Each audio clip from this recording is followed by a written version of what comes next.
Lascancorda. I'm not sure if this day is a cause for celebration or for criticism of the government's record to date on the ratification of the UNCRPD. Because while we celebrate the ratification of the Convention, we are standing here 11 years on since Ireland became a signatory.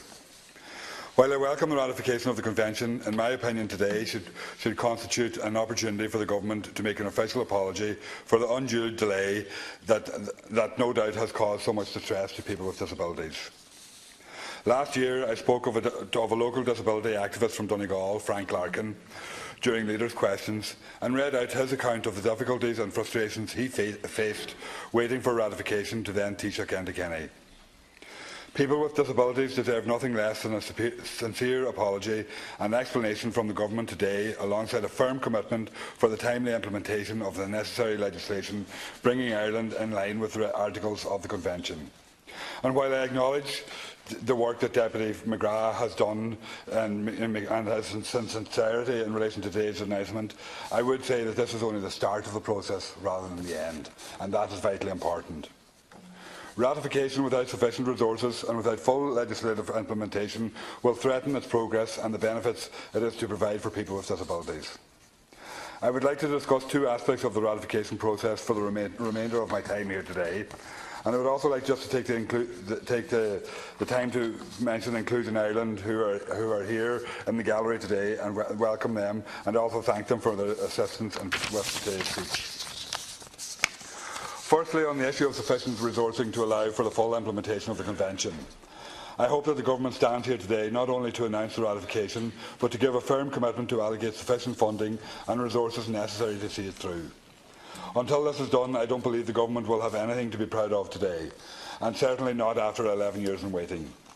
Ratification needs a disability inclusion focus across the budgetary process, including commitments made in Budget 2018, which have yet to be realised, and throughout the budgetary process for Budget 2019. In terms of resources, the Government has yet to set up an advisory committee with people with disabilities to support the IHREC in monitoring the implementation of the UNCRPD. And this function will also require sufficient resourcing to funding to enable them to carry out their work. And this will be a measure of the Government's commitment to ensuring that this actual process will continue. The significant role of people with disabilities in the monitoring and evaluation process of the UNCRPD cannot be understated.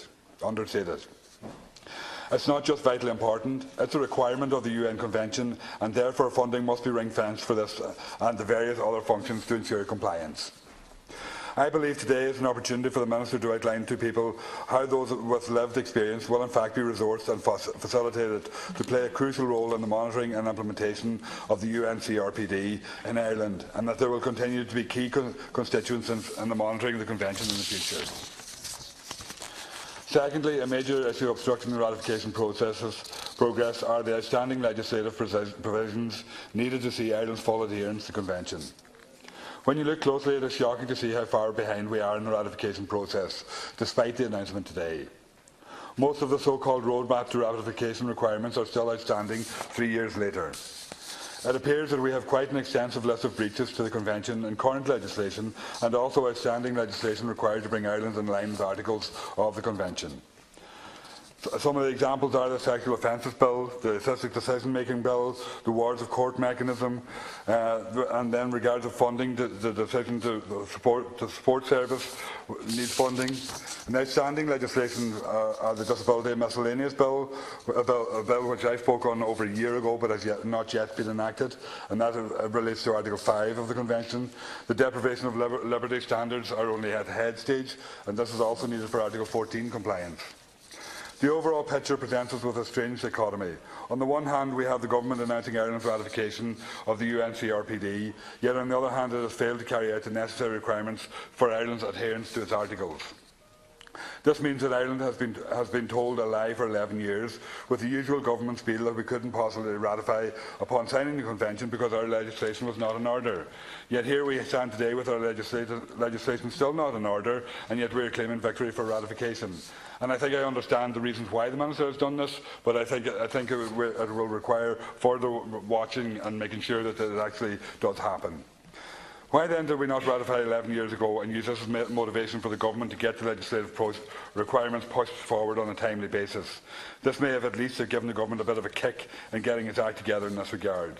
This government needs to start being honest with itself and with people with disabilities. We need commitments today, not a mass PR stunt which could endanger the momentum for legislative change.